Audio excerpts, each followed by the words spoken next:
Welcome to the Commercial Real Estate Show, your source for insightful analysis and enlightening discussions. Hello, I'm Michael Bull. Thanks for being with us today. Today we're going to talk about tax credits for business, real estate, and individuals. Please welcome my first guest is Ricky Novak. Ricky is managing partner with a strategic group of companies. They provide tax mitigation strategies and alternatives. Ricky, thanks for joining us today. Glad to be here, Michael. We appreciate you being back in Studio One with us here in Atlanta. It's like my second home. There you go. Well, let's talk about some of the current tax credits and deductions available to taxpayers out there. First, related to real estate. Tell us a little bit about low-income housing tax credits. Absolutely. So, there are a lot of wonderful programs out there, and there are programs that can be leveraged and used by owners that have assets that can produce these credits. And then there's also the opportunity for individuals who want to use these benefits to acquire them. So they don't even have to own the real estate in order to leverage those benefits. Low-income housing is a product that's been around for quite some time. The idea was the federal government really wanted to incentivize affordable housing to be produced. And so what happens is when these projects are built and qualify for either the federal or state credit, that's a credit that the developer themselves can use, or investors can actually invest into those partnerships and obtain those credits. So again, there's a federal alternative and a state alternative in numerous different states. Okay. And are they still used a lot today? I know they were back in the day. Well, you're seeing them more often again. Obviously, going through, I think, as people have dubbed it, the Great Recession. There was what was great about it? Nothing great. A lot of spare time for real estate people to sit around and not be happy. But what happened during that period of time was you had a drop off in development, and so there was a gap in the product. What we're seeing now is obviously the multifamily market has become very hot, and so we're seeing more product being developed. So I think what you'll see is in the coming years, you'll see more product available. The downside is across the board, because tax rates have increased, the demand has also gone up. So it may be difficult to obtain some of these benefits. I see. And talk to us about historic tax credits, Ricky. So historic credits are really a preservation mechanism. The concept here is you can take an historic building, maybe downtown New York, downtown Chicago, and the government is willing to offer a tax benefit to taxpayers if they will forego making a change to the facade of the building. So they're often referred to as facade easements, and the concept here is if you agree to never change the exterior of the building, then you can obtain a federal and in some certain instances a state tax credit for preserving the facade of those buildings. In tax credit, I know when I was a kid, when I was like 17, I thought, a write-off meant it was a tax credit. and I found, no, you just don't pay taxes on that income. I said, that's no fun. But then when I found out a couple of years later about tax credits, that's right off the bottom line there.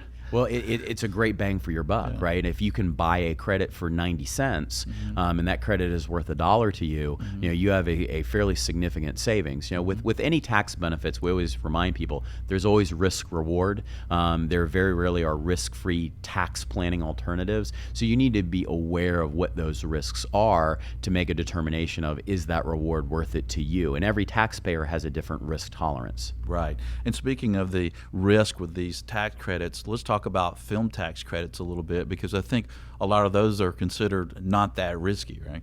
Well, that's the general belief. In certain jurisdictions around the country, as an example, Louisiana and Georgia happen to be two states that have very attractive tax credit programs. What happens is the state is trying to incentivize Hollywood to come produce film, whether it's movies or television programming, and in return for spending dollars in those states, the state is offering a state tax credit.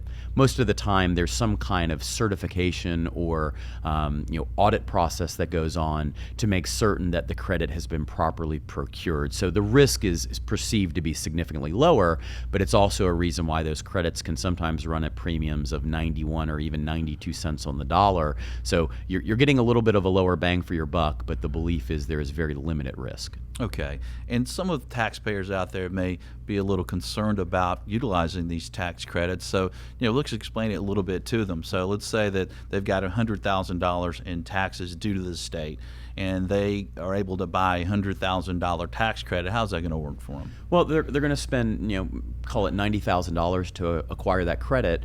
There's certain documentation that gets filed with the state where the seller of the credit, Warner Brothers, NBC Universal, Sony, whomever it may be, they're going to file a form with the state noting the fact that they have transferred this credit to the purchaser. At the same time, the purchaser will file a form with the state noting that they have purchased the credit. So it's a fairly simple process. And really, the biggest risks are sometimes, like with any state agencies, paperwork gets lost in the shuffle. And so really some of the biggest risks are just timing risks to make certain that the states receive the documentation from both buyer and seller. Okay, and in that case, if you're getting the tax credit for 90 cents on the dollar, you're basically spending $100,000 to the tax credit, and you're saving $10,000 off the bottom line of your taxes. Right, you're spending $90,000 to receive the $100,000 tax credit. Okay. Interestingly, that's actually a taxable event for you at the federal level. The reason is you're spending $90,000 to receive an asset that is worth $100,000. So that $10,000 savings is actually taxed at the federal level. So on the surface, you think, oh, it's a 10% return, when in reality, you're really going to erode it, and it's probably more like a 7.5% return. Okay, and the tax credits, the discount on these tax credits is going to change based on the risk level, right? That's correct. Okay, so if you're buying a land conservation easement, I guess in the past, on land conservation easement, they can be considered a little more risky than a film credit, so you got a larger discount, right? Right. I mean, land conservation is something that has become extremely popular. I would say that it may be at the federal level the most widely used tax mitigation tool in today's world. But the difference is, conservation in certain states, you can receive a tax credit from conserving your property. But at the federal level, it's actually a non-cash charitable contribution. So think about donating your old car to the Salvation Army.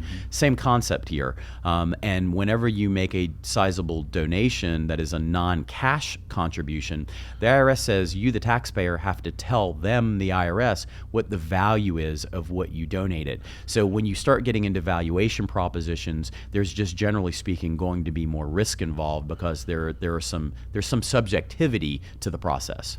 Well, my friends and brokers say I should donate my old car to the Salvation Army to get it out of the parking lot. I've seen your car. You shouldn't be donating it to anyone but me, maybe. So, well, let's talk about land conservation easements and the setup there. So, take us through it. So, you're valuing the land, basically being able to develop it, and now you do a evaluation of the land not being able to develop it, and so what you're donating is that difference. Is that an easy way to look at it? Right. So let's take an example. Let's say you have a developer that owns 1,000 acres, and the original plan for that developer was to do kind of a mixed-use PUD type development, and now what they've decided is, instead of fully maximizing those entitlements and developing that 1,000 acres, they're going to conserve 500 of that acreage. So they'll develop 500, but they're going to put 500 acres into green space. What happens is the appraiser looks at the value of the property as a whole. What is that 1,000 acres worth based on the entitlements that exist? If we then conserve it by putting a conservation easement on it, and that easement is a forever easement, meaning that you are donating the development rights to an outside third-party entity, at that point, you're going to devalue that asset significantly when you give away those entitlements. And so the difference between the as-is before value and then the after value once conserved, the difference is what creates that non-cash charitable contribution. Okay, and so you can take those deductions off your taxes as a tax credit if you're that landowner or also a developer, but you can also sell them, right? Right. So what you have is if you're the landowner, you can take those benefits yourself and use it to offset your income. If you're a developer, you're very active, you have a lot of ordinary income that you're creating. These benefits can be a phenomenal tool for you to mitigate some of your liability. In the event that you can't fully utilize the benefits, there are strategies that can be used where you can essentially monetize some of those benefits. We always tell people, we caution them from saying sell those tax benefits, because you actually cannot sell a non-cash charitable contribution. However, if you are a partner in a partnership and that partnership decides to conserve the property, then all of the partners can share in the benefits associated with that event. So what the developer would likely look to do is identify some investors that would become a part of the partnership that owns the land, and then once the partnership conserves the property, both the developer and those investors would be able to share in those tax benefits that get created. Yeah, and that's a great way to use tax credits, and I've bought into a couple of those transactions and they've done well for me. In fact, you guys have helped me with that and I appreciate it. Well, stay tuned. We'll have more on tax credits. I'm Michael Bull. This is the Commercial Real Estate Show. We'll be right back. The Commercial Real Estate Show is brought to you in part by Florida International University. With FIU's Fast Track system, you can earn your master's in real estate in just 10 months without interrupting your career. Visit FIUonline.com to learn more. That's FIUonline.com.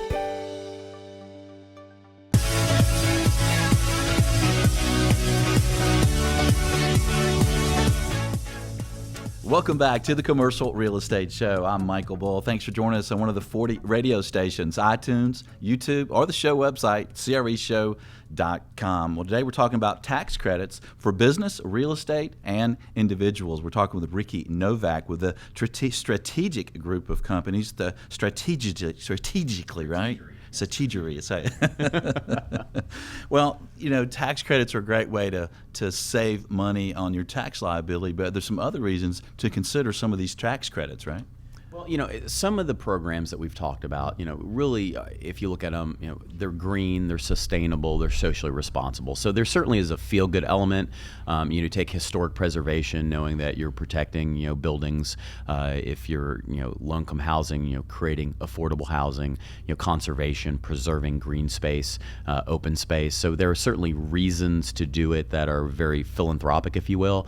But in some of these investments, you also have additional returns. I'll use conservation as an example. A lot of times when you invest in these conservation projects, you get access to the property. So if you and your family enjoy outdoor pursuits, hunting, fishing. Hunting alligator? Yeah, there you go. You can always hunt alligator, conserve some property in Louisiana. Yeah. But if you enjoy the outdoors, oftentimes you're receiving access to these properties. Also, a lot of these opportunities do have additional returns. Let's go to my developer example that we talked about earlier in the show.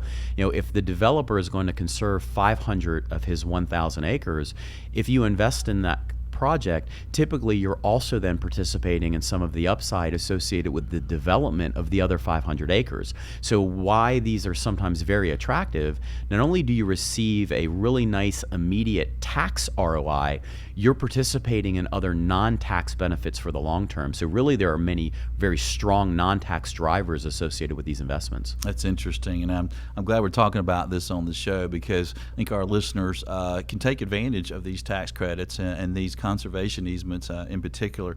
But always everyone's concerned with risk, right? So what are some of the risks involved in these? So when we talk about risk, I think there are a couple of things to think about. As I mentioned earlier, it's a non-cash charitable contribution, which means that the value of the deduction is very critical. So you have to hire very well-heeled, knowledgeable conservation appraisers that understand how to appraise these types of projects. The valuation is going to be critical. So oftentimes what we'll do is we'll make certain that not only do we hire some of the best appraisers, we'll bring in a second appraiser to perform a peer review to make sure they do everything properly.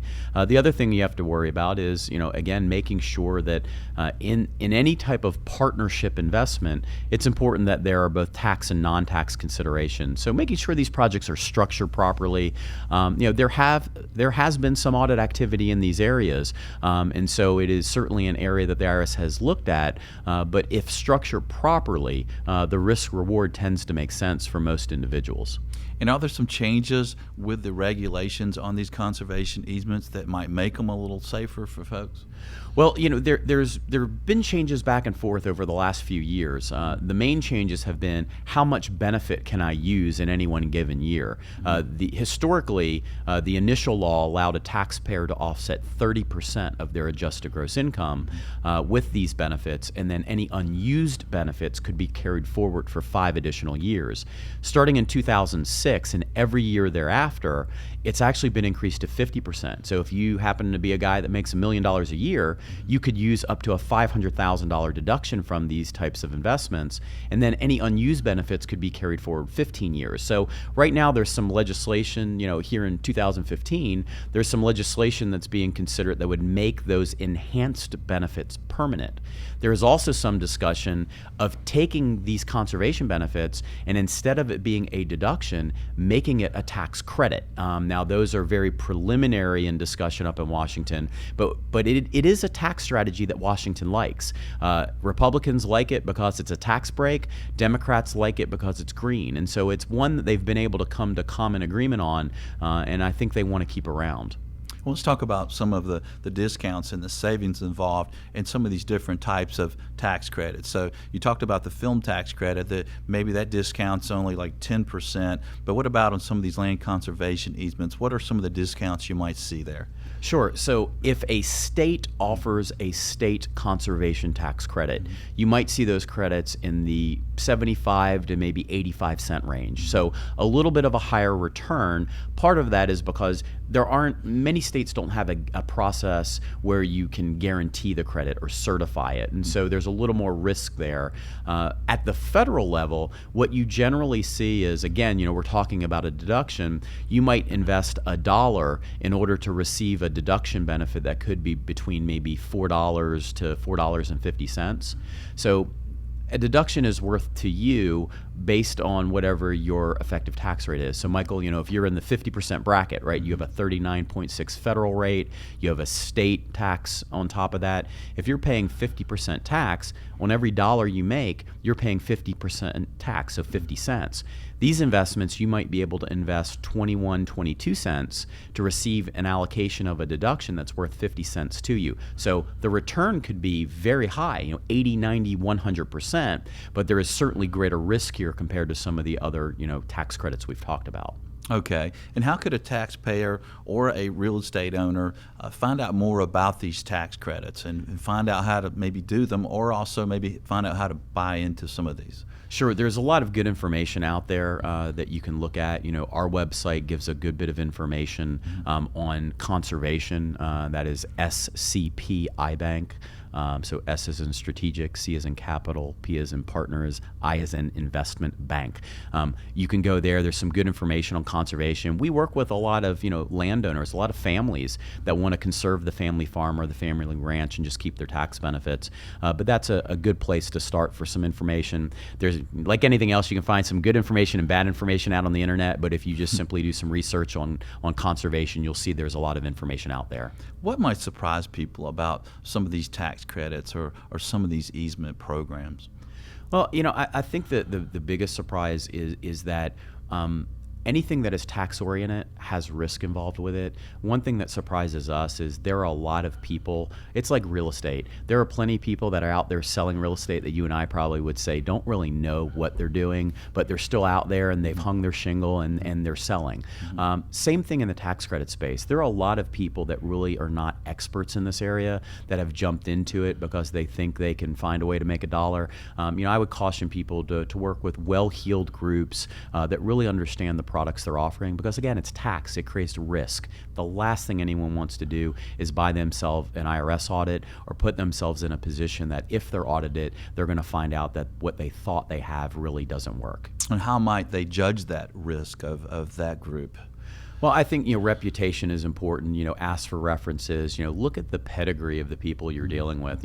Is tax part of their background? If people are tax attorneys, tax accountants, chances are they understand tax. If somebody happens to have been a residential real estate agent who now is trying to sell a tax product, you might ask yourself, is that person really capable of giving good advice?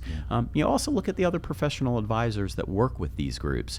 If in your area these are well-known, well-heeled groups that are working with this group, you'll probably have a comfort level that they probably know what they're doing.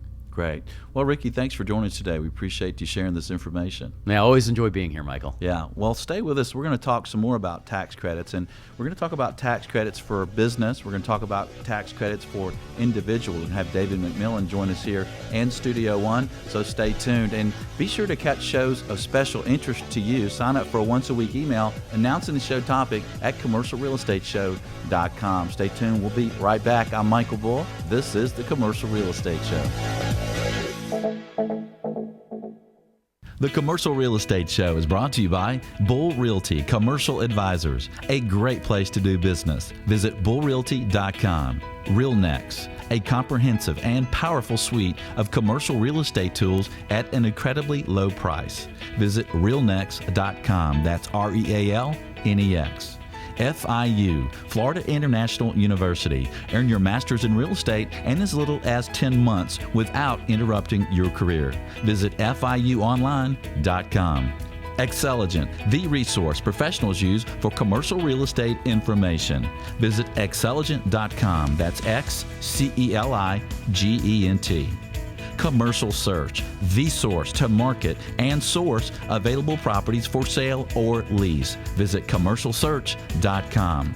For more information on these great companies or for additional videos, podcasts, or articles, visit CREshow.com.